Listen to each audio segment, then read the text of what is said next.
فشارەکانی حکوومەتی فەڕەنسا لەسەر موسڵمانان بەردەوامە. لە نوێترین هەنگاودا وەزیری ناوخۆی ئەو وڵاتە ئاشکرای کرد 7 مزگەوتی دیکەیان لە چوارچەوەی ڕوبەڕووبوونەوەی بیری توندڕەوی داخستووە. Dans les faits, mais moins présente aussi dans les têtes. جیرال دارمانیان وەزیری ناوخۆی فەڕەنسا ڕایگەیاند ئەو 7 مزگەوتە بەهۆی شکاندنی یاسا ئەمنیەکانەوە داخراون.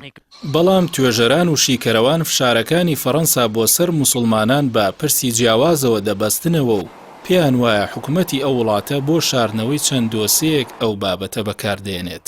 خەلدون نەبوانی توێژەر و لێکۆڵەر دەڵێت فەڕەنسا دۆسی ئیسلامی سیاسی وەک کارتێک بەکاردێنێت بۆ پەردەپۆشکردنی کێشە نێوخۆیە سیاسیەکانی. ئەو لێکۆڵەرە دەژڵێت فەڕەنسا خودی خۆی گرفتی لەگەڵ ئایندا هەیە بەگشتی، نەک تەنیا لەگەڵ ئاینی ئیسلام. تەنانەت لە سەردەمی ناپلیۆندا کێشەی لەگەڵ ئاینی فەرمی ئێو کاتەدا هەبوو کە کاسۆلیکی بوو. هەروەها گرفتی لەگەڵ یەهودیەکان هەبوو دەیخستنە بەندینخانەکانەوە.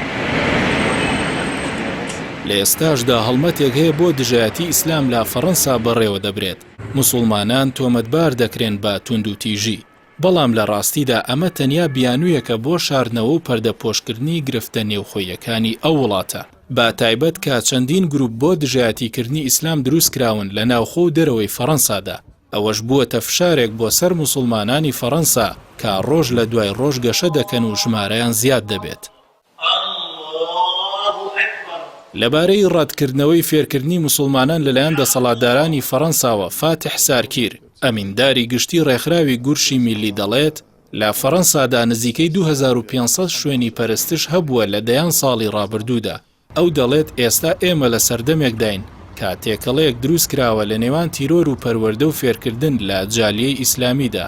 ناشکرێت ئەوە بکرێتە بیانوویەک بۆ ڕێگری لە فێربوونی ئاینەکەمان، بەڵکو پێویستە کاراسانی زیاتر بکرێت بۆ ڕێکخراوە ئیسلامیەکان تا کاردانەوەی زیاتر لە فێرکردندا بە ئەنجام بگات.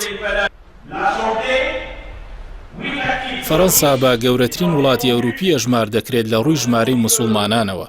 با پێی ئامارێکی ساڵی 2016 ژمارەی موسڵمانانی ئەو وڵاتە 5,700,000 موسڵمان بوون کە دەکاتە لە 8.8 ژمارەی دانیشتوانی ئەو وڵاتە و بەردەوامیش ڕێژەکە لە بەرزبوونەوەدایە.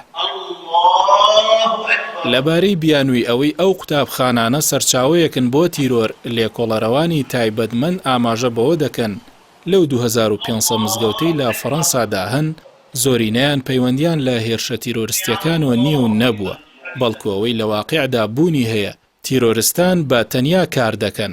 لەو 10,000 دامەزراوەی فێرکاریەی لە وڵاتەدا هەن ژمارەیەکی کەمیان کە لە نێوان 50 بۆ 60 قوتابخانەیە قوتابخانەی ئیسلامین.